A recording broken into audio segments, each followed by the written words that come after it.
Welcome to Tell Me Some More with me, your host, Dr. Sheva, clinical psychologist and curious human about all things emotions, relationships, connection, and growth.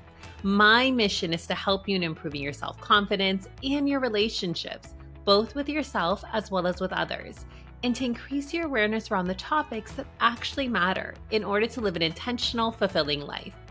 Each week, I'll be releasing one episode that will either be a solo session with me or a conversation with an expert in a different field. While I hope that you find this information helpful, it's not intended to be a substitute for mental health or medical treatment or professional advice. Now let's get curious and help you to have more of the life and the relationships that you desire and so deserve. Enjoy, everyone. Hi, everyone. Welcome back to Tell Me Some More with Dr. Sheva. I am your host, Dr. Sheva, and I'm so happy to have you all back. During today's episode, we're going to be focusing on intentional dating. I'm sure many, if not all of you, have heard about intentional dating. I will say I've been hearing more and more about it since the pandemic. And so during today's episode, I really want to focus on what intentional dating means to me, as well as ways to be more intentional daters, right? On this podcast, we are all about living our lives more intentionally. And I think our relationships are so important. And so we're going to really be focusing on how can we make our dating experiences more intentional so we can ultimately have the experiences that we're wanting in our dating life. So for me, being an intentional dater is really being mindful and tuning in to what are the dating experiences that we're looking to have? What are the experiences that we're hoping to have? So are we in a place where we're wanting to have fun and more casually date? Are you looking for a relationship or a committed relationship or a partnership? Are you looking for marriage? What is the outcome that you're hoping to get to, or the objective that you're wanting to meet within your dating experiences? I think this is so important because I think so often we jump into the dating world really unsure as to what we're even looking for. And we may, entertain or jump into different dating experiences only to find out that wasn't what we wanted to experience.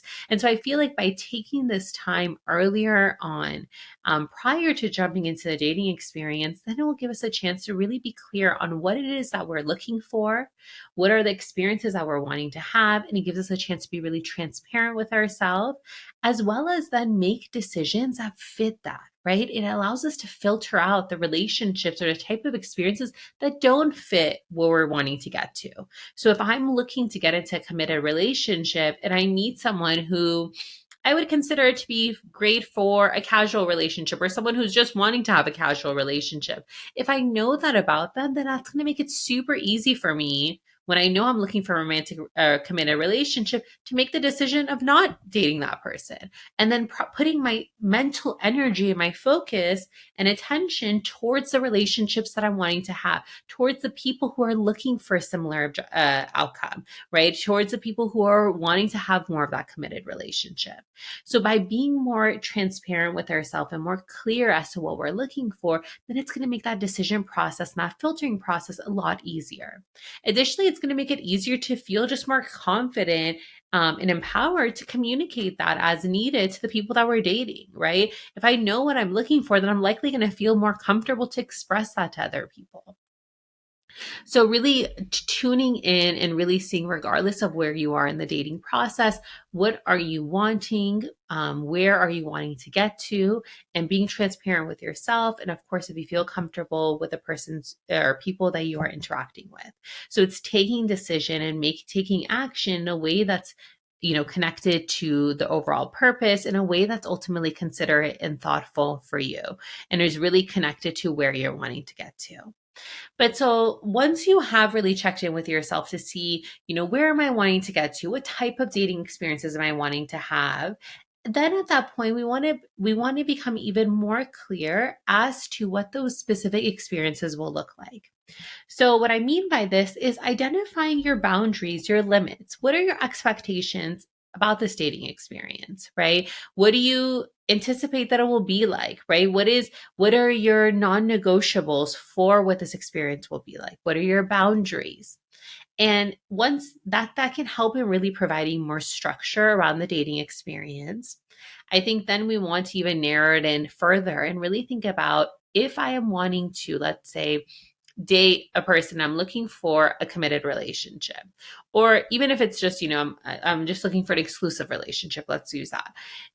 You want to really take some time and really check in with yourself and ask yourself, what are my non-negotiables? What are the traits, the qualities, the attributes that other person should have for me, that are important for me?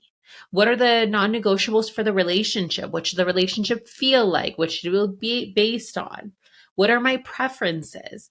The reason that I think it's important to distinguish between the difference between non-negotiable and preferences is because so often when we're thinking about, the person that we want to date, that ideal person, right? Our dream person, or the experiences that we're wanting to have, most times people will think about a combination of like a running list of all their ideals, right? Of all their preferences. And of course, I hope that you all, date someone and, have relationship experiences that hit all of those ideals. But the truth is that it's highly unlikely that we will be able to meet someone who meets 100% of what we're looking for. And it fulfills 100% of all of our desires and our dreams. Again, I hope that is the case for all of you. But of course, I want to be also realistic, right? It's unlikely that we will meet someone or we are someone who fulfills all of those traits. And so you want to distinguish, again, the differences between the non-negotiable and the preferences. So the non-negotiable are traits, attributes, qualities that someone must have, right? That they must have in order for you to consider being in a relationship with them and engaging with them in this dating way. Preferences are really good to haves, right? It's like the icing on the cake. Like, I would love for this person to have this trait, but if they don't have it, I would still consider dating them, right? So for instance, I think, oftentimes people will think about height, right? I'll hear from people sharing with me, Sheva, like, I'm looking for someone who's X tall, right? So like oftentimes they're 6 feet and over.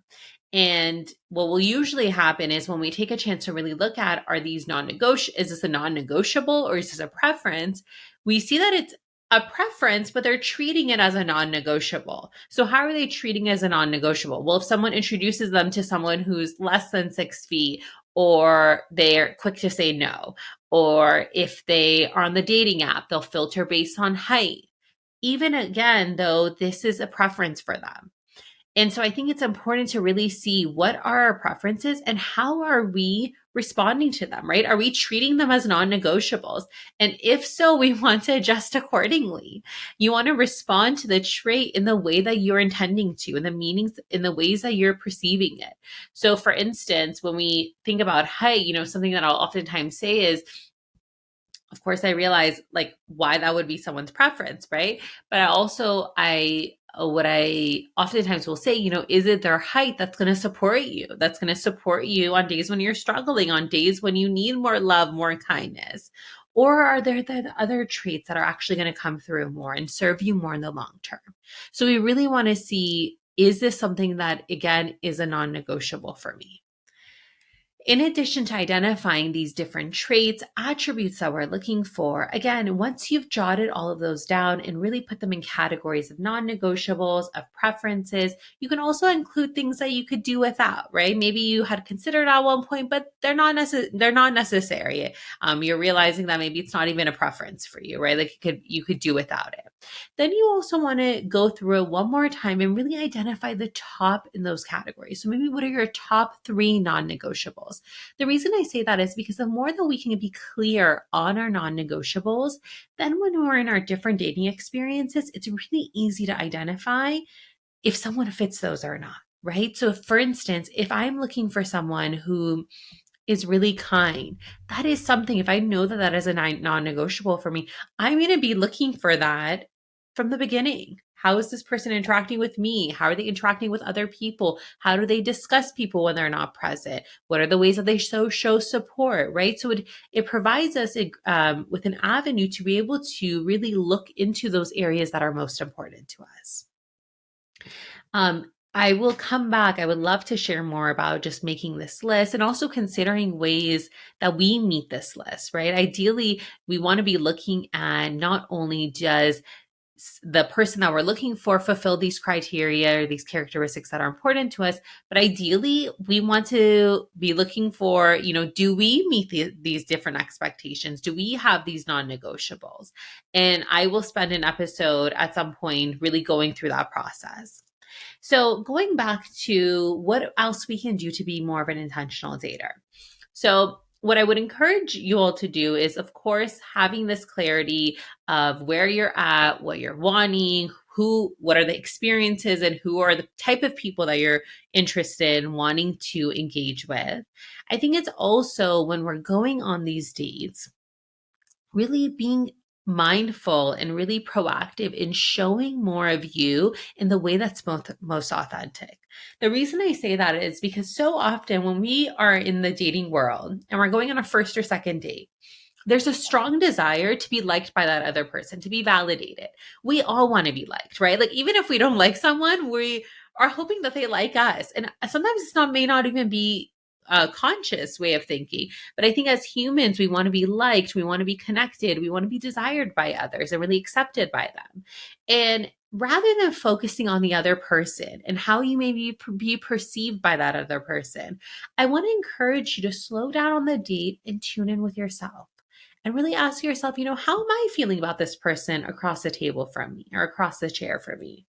What are the feelings that are showing up for me? Do I enjoy being in their presence? Do I enjoy their company?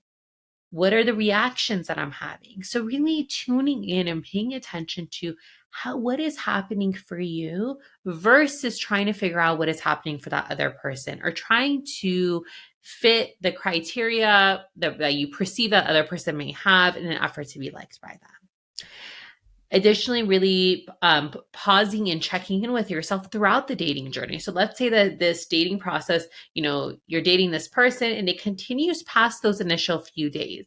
I want to encourage you to take inventory throughout the dating process. So maybe if you've been dating for a month, really tune into yourself. See, how are things going? Is this aligned with where you're wanting the relationship to go? Are there things that you wish would be different? Are there maybe non-negotiables that aren't being met? Are there, areas that you're wanting to improve? What are the strengths of the relationship? So regularly taking inventory. I'm a strong supporter of just taking inventory at all times.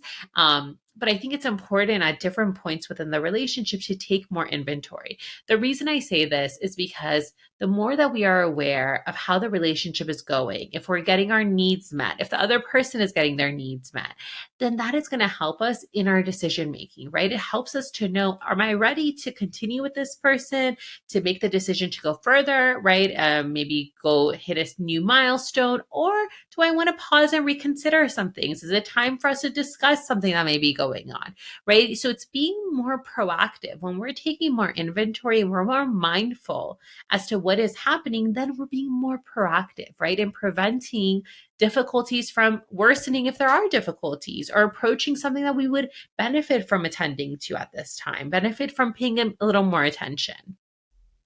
So I think just slowing down, a big part of intentional dating is slowing down, pausing, and just really noticing what is happening for us internally, but also what's happening within the relationship. And also really thinking about, as we slow down and as we pause more regularly, this gives us a chance to really decide, how do we want to move forward? So it's the opportunity to choose how you want to take action versus react based on the circumstances.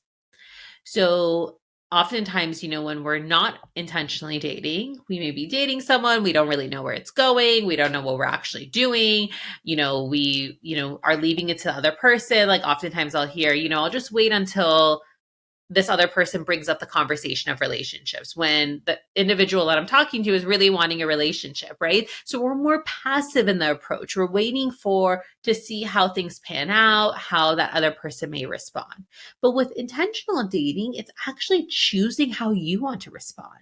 So not reacting based on what someone else has said or unique sets of circumstances, but choosing what works for you. So if you're at a point, for instance, if I'm at a point, for instance, where I am dating someone and I am wondering, and wanting to be in a relationship with them, and I'm being more of an intentional dater, then I'm going to communicate that. I'm going to bring up that conversation, even if that other person hasn't, right? If anything, I'm bringing up that conversation because I'm making that choice rather than reacting to what they are or are not doing. So I think it's important to be more thoughtful in our decision making and be more purposeful. Another example of this could be, oftentimes people will go from one relationship milestone to another, right? So they won't necessarily discuss where they're at. Maybe they won't discuss if they're ready to move in with one another or not. And then they'll just passively to just go through that process. So like for instance, let's say you haven't communicated if you have labels, right? If you are in a relationship with one another and then you just learned that the person has started to call you their girlfriend, but you weren't aware of it. Or maybe you've started to stay over at someone's place and before you know it, all of your stuff is there and you end up, then staying with them full time. Those are examples of how the circumstances or other people's expectations or flows may get in the way and influence our experiences. So, ideally, when we're dating more intentionally, what I mean by this is having explicit conversations like where are we at and where are we wanting to go. And as a couple, if you are in a relationship, at those decision points, together making a choice of how the future will change. Are we going to be in a relationship now? At this point, we are in a relationship. At this point, we've decided to move in together, right? So making those more explicit conversations, because I think it's important to recognize those milestones and potential changing expectations that may come with them. And then, as I mentioned, we really want to be focusing on just choosing more intentionally throughout the process. So, as you're making these decisions, as you're hitting these milestones, really checking in with yourself and saying, does this fit for me? Is this on board with where I'm wanting to go? Is this good for the relationship?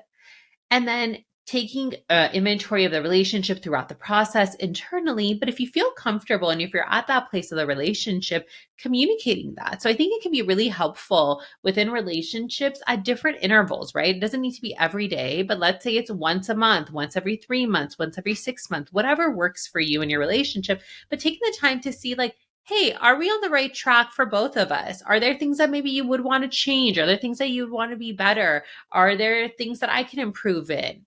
Right. So really having those conversations that at times can feel like overdone. Like you may be thinking, well, why would I need to talk about that? It's obvious. But the truth is, what may be true for you may not be true for the other person. You may have very different experiences. And so this allows you both to really pause and really see in what is working, what isn't working, and what may be similar or different for you and your partner.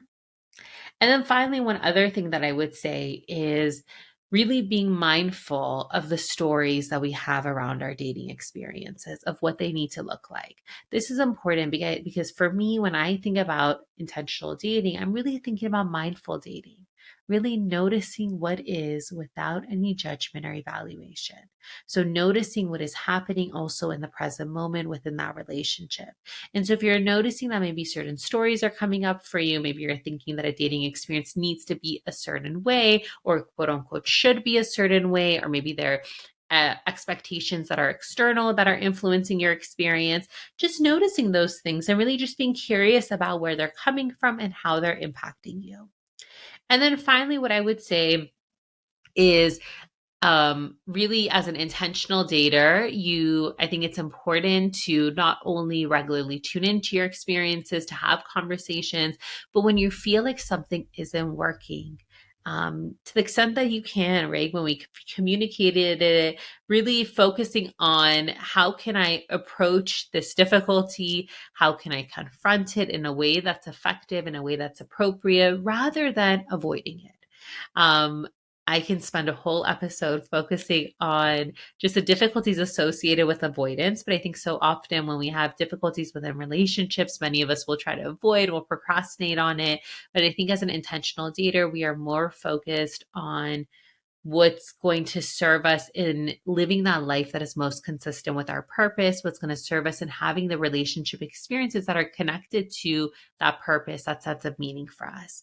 In avoidance, well, we know is oftentimes it can contribute to more difficulties for us. And so being more intentional is really tuning in to what is happening and taking action based on what's happening and based on where we're wanting to get to. I will focus on that more in a subsequent episode in the future. But thank you all for tuning in. I hope that you found this episode helpful. And I hope that there's something that you can take today, regardless of where you are in your dating experiences, to help you to be more intentional, right? Maybe it's communicating more of your feelings. Maybe it's taking some time and really reflecting on what is it that I'm looking for. Maybe it's taking inventory within a relationship, right? Whatever that's going to ultimately serve you, whatever that's going to best help you in this moment right now. I think one of the biggest benefits of, or most powerful things that we can do is just taking that moment and tuning in. Thank you, everyone. Again, I appreciate each and every one of you. I would love to hear from you. So please do let me know what you enjoyed from this episode, what you're wanting to see more of. And I would love to see and hear how you are implementing practices of intentional dating. Take good care, everyone. And until next time, bye, everyone.